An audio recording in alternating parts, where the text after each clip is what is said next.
In Australia, only about 8% of the population invest in real estate. And of that 8% that choose to invest in real estate, only 10% own 3 or more properties.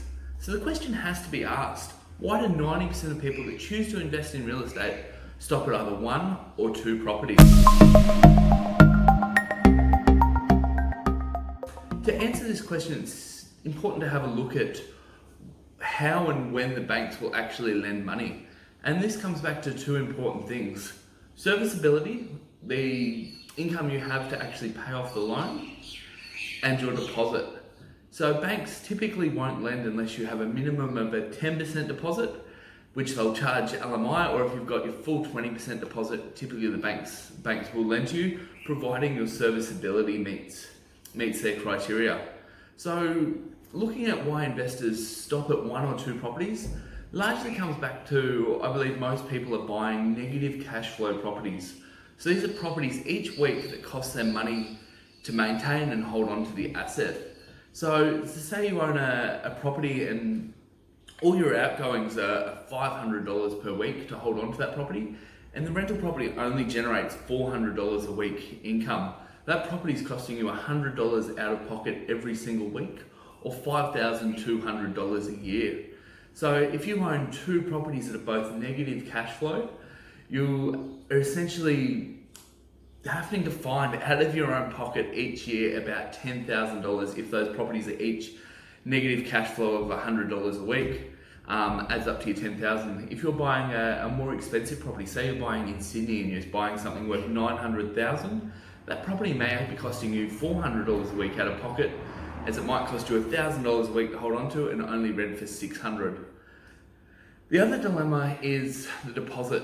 So people might save up, buy that first property, and then just simply don't have enough deposit to buy the next one. So they get to that 1 property, or they buy 2 properties and then really hit that hurdle of finding the deposit for the next one.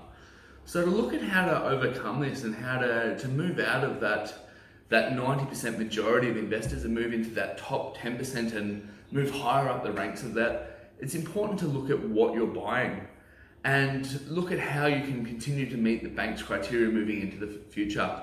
So firstly, with serviceability, you really don't want to be buying a cash flow negative property. Now, to a lot of investors talking about positive cash flow property, it sounds like we're talking about a unicorn, something that doesn't quite exist. The truth of the matter is it does. You just need to know where to look and what type of properties to look at. A good recent example is we just sold a duplex up here in Cairns. The property sold for $282,500, and that property has the ability to return about $650 a week.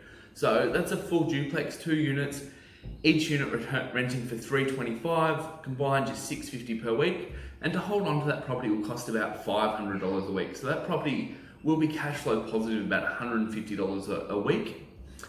And obviously, this isn't going to impact your serviceability. You could buy 20 of these properties and have an income of each property's returning $5,000 a year. If you had 10 properties, $50,000, had 20 properties, $100,000 a year cash flow from these properties day one.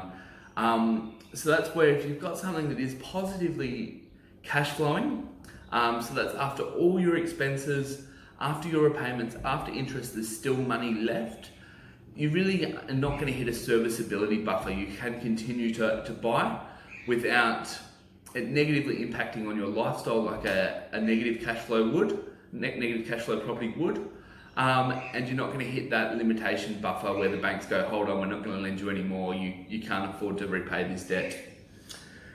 The other side of the coin is your deposit. So in that, looking at where the 90% get stuck at 1 or 2 properties, they're either buying in areas that aren't providing capital gains, or they're not paying principal and interest, or simply they're not buying well enough. So there's 3 main ways that you can essentially save up your deposit. The first is simply saving, spending less than what you earn. You will save your deposit that way. The second way is loan pay down. So once you've got 2 investment properties, paying down the loan will give you equity in those properties that you can then use to buy the 3rd, the 4th, the 5th property. And the third way is capital gains. So that is property in the area going up in value. The fourth way, which I guess is closely related to capital growth there, is manufacturing wealth. So that's doing a subdivision or a renovation, or buying considerably below market will also allow you to save that deposit faster. So the ultimate strategy really to move out of that 90% majority and into that 10% that own 3 or more properties is to make sure that when you were buying property that it's cash flow positive, so that you can continue to scale your portfolio, and that it has the potential there for growth one way or another.